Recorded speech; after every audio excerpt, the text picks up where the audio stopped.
Hey everybody, this is Perch. Let's talk about Scott Snyder for a second. So Scott Snyder, of course, was the writer for Death Metal back in, right before the Infinite Frontier. We had this in kind of 2000 when everything somewhat came apart in in comics with the pandemic. DC kind of forged ahead. Dan Didio, of course, was ousted. We saw Jim Lee come in. We saw Daniel Cherry come in. We saw Scott Snyder kind of go bigger with his big event, which was a sequel to Death Metal, which was really supposed to kind of tee up this next level of storytelling where anything was possible. The Omniverse was kicked in. And of course, that led to kind of Wonder Woman ascending and this idea of kind of this next new phase for DC. And Snyder would go on, I believe, to do something with Fortnite in DC, but that was really kind of the end. And it seemed to come somewhat abruptly. Josh Williamson stepped up, did more. Tom King was doing more. We saw several creators, Tom Taylor, of course, doing more. But out of Infinite Frontier, we got kind of a pretty mixed bag of comics, and it didn't quite land like I think DC intended. And of course, in the backdrop, AT&T decided to roll out of DC Comics, and Warner Media Discovery came in, left the company with quite a lot of uncertainty over the last 2 years, in which we've seen just kind of a confusing mess is probably the best way to put it. And Scott Snyder has been absent from DC, but certainly not absent from comics. So Snyder would kind of take a bit of a left turn in a sense where he would create his Substack and start teaching writing classes there with a number of his, frequent collaborators. Snyder also announced Nocturna and did a pretty big Kickstarter around that, and got Noctera. My apologies. Had Undiscovered Country coming from Image. And then through IDW this year, we've had Dark Spaces, Wildfire, Dark Spaces, Good Deeds coming next year. And then there was this deal with Comixology. And I believe at New York Comic Con last year, although it's all kind of a blur at this point, they had Scott Tober as a semi kind of event to celebrate his Comixology. Now, Comixology, kind of right after signing him, proceeded to fold more into Amazon and this is a bit extreme, but more or less kind of cripple that service. Really did a number on what Comixology did. Very unpopular. Definitely hurt some things. However, lurking in the background were a number of his comics. A number of comics were quite good, and they also featured a number of really decent creators. But it was flying under the radar, and for what it's worth, it still kind of has. I enjoyed Night of the Ghoul quite a bit. I enjoyed Clear quite a lot. We Have Demons was probably the big signature book because it reunited him with Greg Capullo, and that was all pretty fine. But if you look at overall, the creators that Snyder was working on, is a pretty solid list of people. So we Have Demons with Snyder and Capullo, which was kind of, and I felt very on brand for the two of them in terms of what they brought. We had Clear as a book I enjoyed the most with Francis Manapoul. And I thought that was a pretty good sci-fi book, really, really kind of different. Night of the Ghoul, Francesco Francavilla and Snyder. Barnstormers with Snyder and Tula Latte.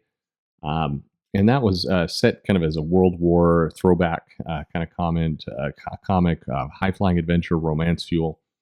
Then you had Dudley Datsun and the Forever Machine with Jamal Ingle.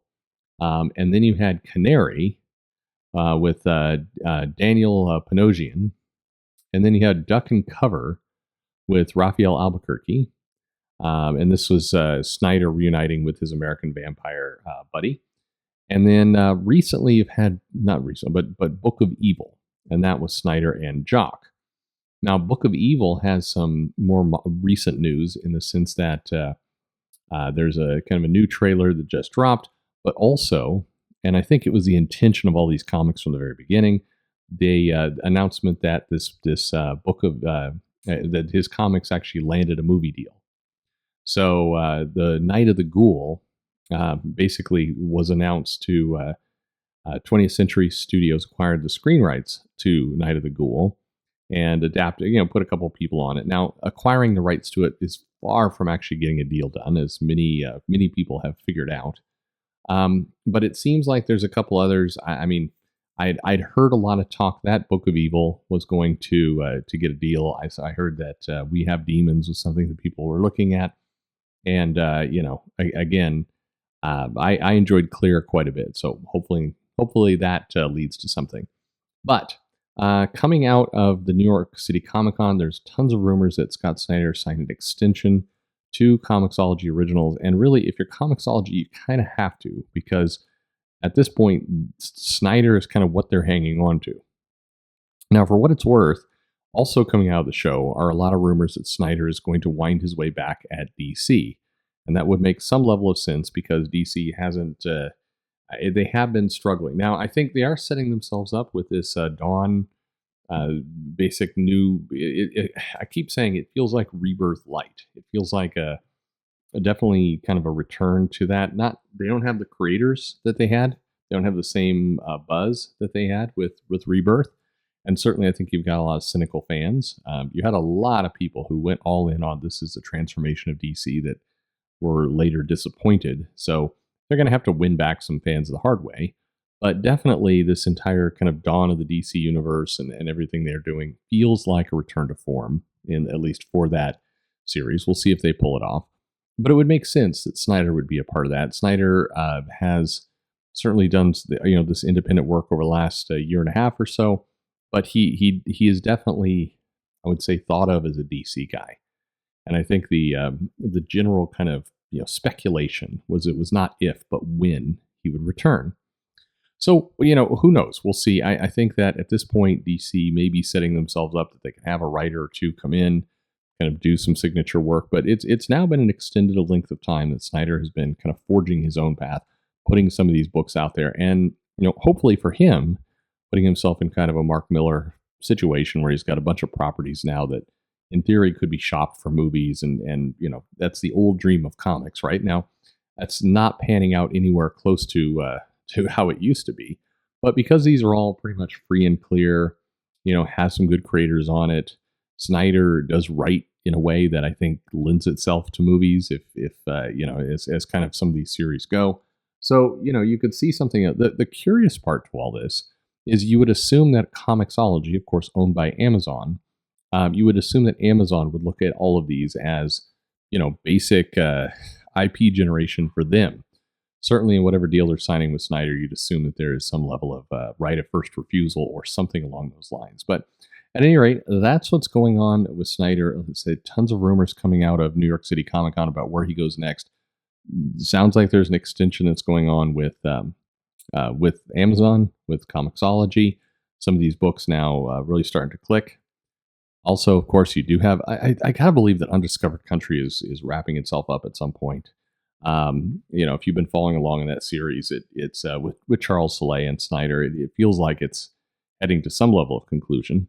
Noctera certainly, I think, did well out the gate with Tony Daniel, but it's unclear kind of, what the next arc is when that hits and everything else. So these comics he has going on should be good. IP farms should be good to surface up and get a streaming deal. You would assume Amazon will pick up a couple of these, but who knows? But as I said, there's also these rumors that he's headed back to DC and at some point will want to put his mark there. So I guess the question comes out to you. Caught you up on the news. Where do you want to see Scott Snyder land? Do you like what he's doing on these indies? Do you want to see him continue to work there, do more kind of Kickstarter crowdfunded type stuff? Do you want to see him back at DC? What's your pick? Let me know in the comments below. As always, like and subscribe, and thanks for listening.